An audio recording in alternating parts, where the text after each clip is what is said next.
Arabic translation is as sifa, which means a tribute. And more or less, it's about listening to messengers of God.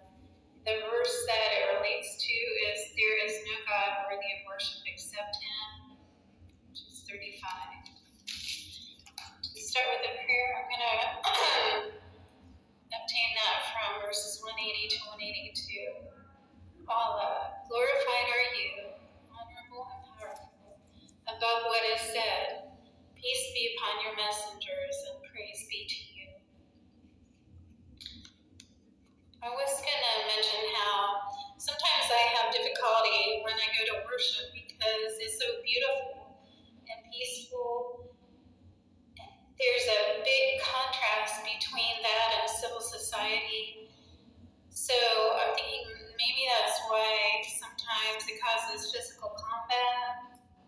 But I was instead wanting to encourage you to find comfort in matching yourself to a group of people and belonging to a gated community. So this book speaks about 4 messengers, namely Noah, Abraham, Moses, and Elias. I wasn't familiar with Elias until I realized that was Elijah.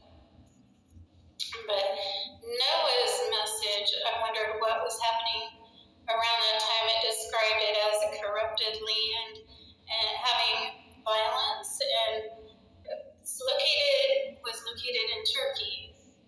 His message to the public was to be godly or there'd be a flood.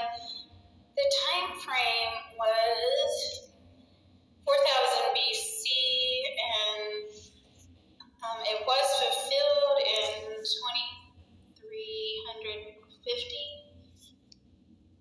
And so that's about a difference of somewhere near 2,000 years. But they found, archaeologists, something similar on Mount Ararat. Then there's Abraham, which he was the person given by God land and a nation of priests, the Jewish people. And that was around 1800 BCE. The land they moved to ended up being Canaan. Then Moses was the one that warned them about their interest in wealth, which was the golden calf. He had to do with the writing of the Torah and leading Jews out of slavery in Egypt.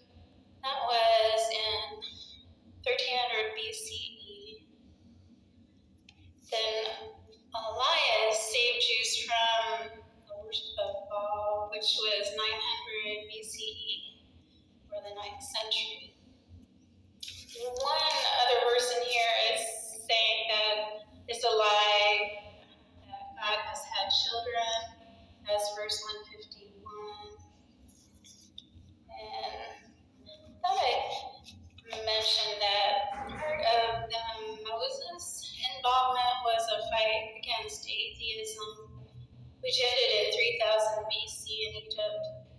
And I thought I'd mention, I did a little research on Al-Qaeda, thinking, what is happening with it lately? And it says that there's a leader, ADM, who is likely to execute 911 attacks and target embassies, tourist places, and commercial aviation.